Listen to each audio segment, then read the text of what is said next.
各位觀眾朋友，大家好。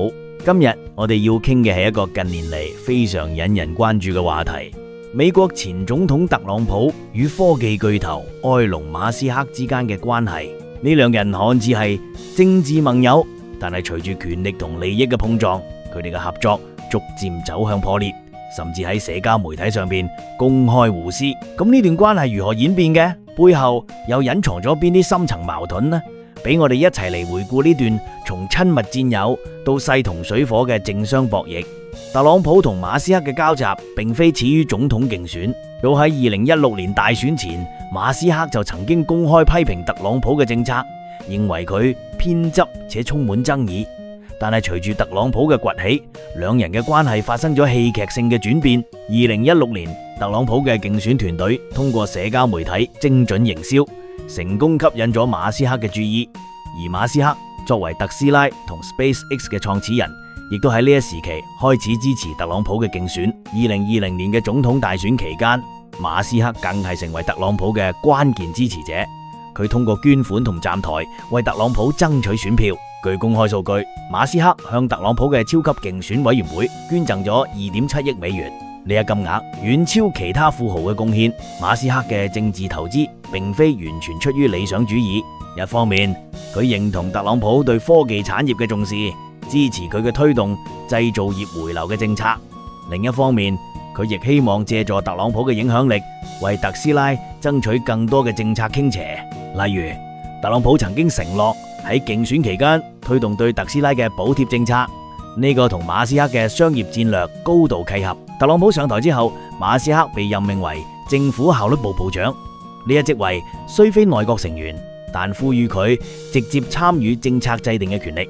馬斯克嘅效率理念與特朗普嘅改革目標高度一致，通過削減政府開支，推動民營企業發展，實現經濟效率嘅最大化。喺特朗普嘅政策制定中，馬斯克嘅影響力不容忽視。例如，特朗普曾經公開表示支持馬斯克嘅龍飛船計劃，並且承諾為 SpaceX 提供資金支持，以確保其喺航天領域嘅主導地位。此外，特斯拉嘅超級工廠喺美國落地，亦都得益於特朗普嘅稅收優惠同埋政策扶持。兩人合作期間，馬斯克甚至喺白宮公開帶貨，佢將特斯拉車展示於白宮南草坪，稱其為美國製造嘅驕傲。呢一舉動被外界解讀為特朗普對馬斯克嘅政治投資，亦都係兩人關係嘅象徵。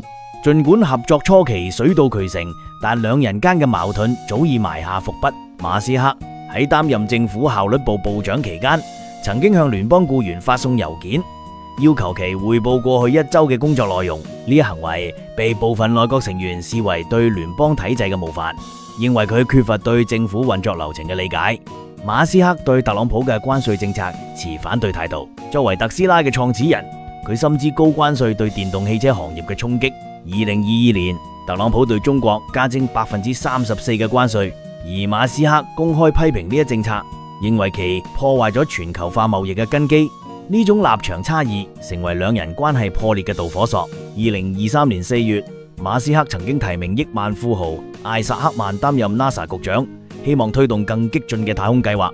然而，特朗普最終否決咗呢一提名，認為艾薩克曼曾經向民主黨捐款，呢一決定被馬斯克視為政治背叛。佢公開表示，特朗普正喺度用體制內嘅權力打壓科技創新。2023年5月30日，兩人矛盾徹底爆發。馬斯克喺推特上連發35條貼紙，對特朗普進行公開攻擊。佢直言特朗普嘅貿易戰係恩將仇報，並指出自己係特朗普競選嘅關鍵支持者。此外，馬斯克仲爆料特朗普曾經參與愛潑斯坦事件。盡管呢一講法並未得到確鑿證據支持，但輿論迅速發酵。特朗普則以精神不正常回應馬斯克嘅批評，並暗示其可能因吸毒而失去理性。呢一言論引發公眾爭議，部分支持者認為呢個係對馬斯克嘅口誅筆伐，而批評者則稱其借題發揮。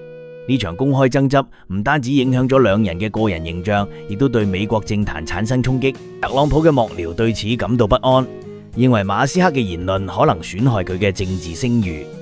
為此，特朗普團隊專門準備咗一份文件，試圖掩蓋馬斯克嘅吸毒傳聞。特朗普與馬斯克嘅矛盾本質係自由市場理念與孤立主義政策嘅衝突。馬斯克始終係自由市場嘅堅定支持者，佢嘅企業佈局，特斯拉超級工廠遍佈全球， SpaceX 同多家國際航天機構合作，都體現咗對全球化貿易嘅依賴。佢公開表示，保護主義政策會損害美國嘅競爭力，尤其喺高科技領域。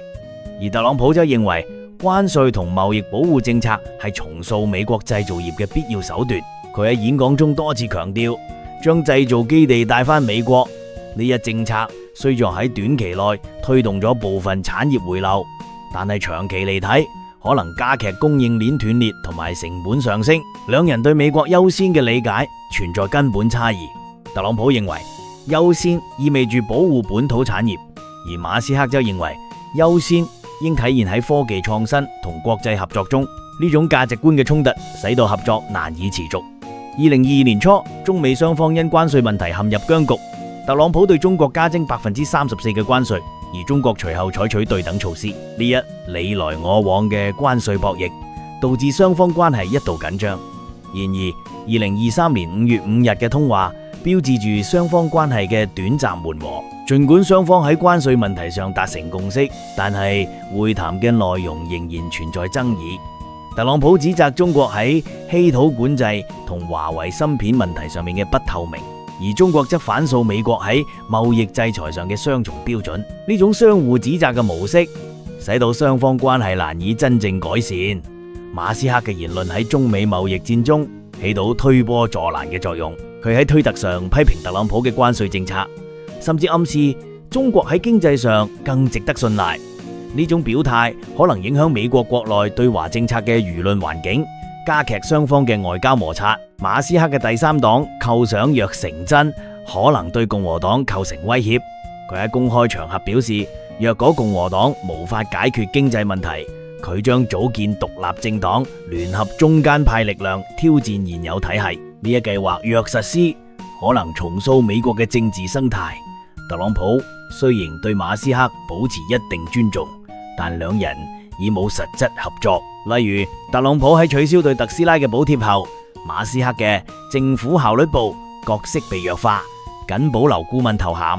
呢種變化表明，特朗普更傾向於將政治權力與商業利益分離。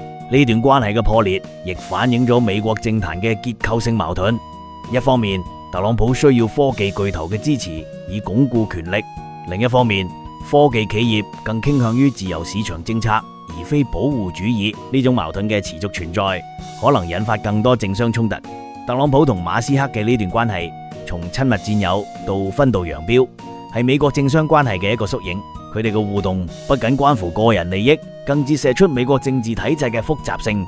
喺自由市場與保護主義、短期利益與長期戰略嘅博弈中，兩人注定無法真正同床異夢。未來隨住全球局勢嘅演變，呢種矛盾可能進一步升級。特朗普係咪會讓步？馬斯克係咪真係組建第三黨？都將成為影響美國政壇同埋國際經濟格局嘅重要變量。我哋亦都將持續關注呢段政商對決係咪會帶嚟新嘅轉折。